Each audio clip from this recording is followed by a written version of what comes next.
کا یہ عالم ہے کہ اللہ قرآن میں قسم کھاتا ہے،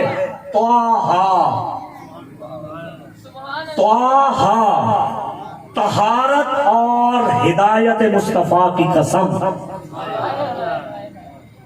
علماء اعلام اہل سنہ و جماعت نے لکھا ہے، طا سے ہے طہارت مصطفیٰ اور ہا سے مراد ہدایت مصطفیٰ۔ اور اب ضمن ایک بات آ گئی ہے تو آپ کی خدمت میں عرض کر دیتا ہوں کہ پورا قرآن نعت مصطفیٰ ہے، لیکن اس قرآن میں دو صورتیں سب سے زیادہ عظیم صورتیں ہیں، ایک سورہ یاسین اور ایک سورہ طٰہٰ۔ یہ دو صورتیں سیدنا علی المرتضیٰ کرم اللہ تعالیٰ وجہ کریم کا فرمان ہے، ابو داؤد شریف میں، ابن ماجہ میں، مشکوٰۃ شریف میں۔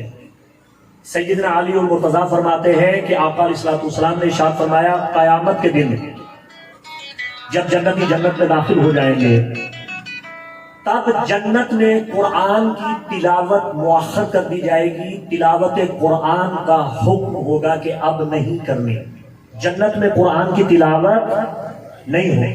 توجہ ہے، جنت میں قرآن کی تلاوت نہیں ہوگی۔ صرف دو صورتیں ہیں جو جنتی جنت میں پڑھا کریں گے، ایک سورہ یاسین، ایک سورہ طٰہٰ۔ تو اقبال کیا کہہ رہے ہیں؟ نگاہ عشق و مستی میں وہی اول، وہی آخر، وہی قرآن، وہی فرقان، وہی یاسین، وہی طٰہٰ۔ یاسین و طٰہٰ ذکر مصطفیٰ ہے، اور اس ذکر کو اللہ ختم نہیں کرے گا۔ باقی پورا قرآن اللہ تعالیٰ فرمائے گا کہ اب جنت میں قرآن نہیں پڑھنا، چونکہ نہ جنت میں نماز ہے، نہ جنت میں روزہ ہے، نہ جنت میں شریعت ہے، نہ شریعت کا حکم ہے، لیکن ذکر مصطفیٰ جنت میں بھی ہوگا، وہ جنت میں بھی لازمی ہے۔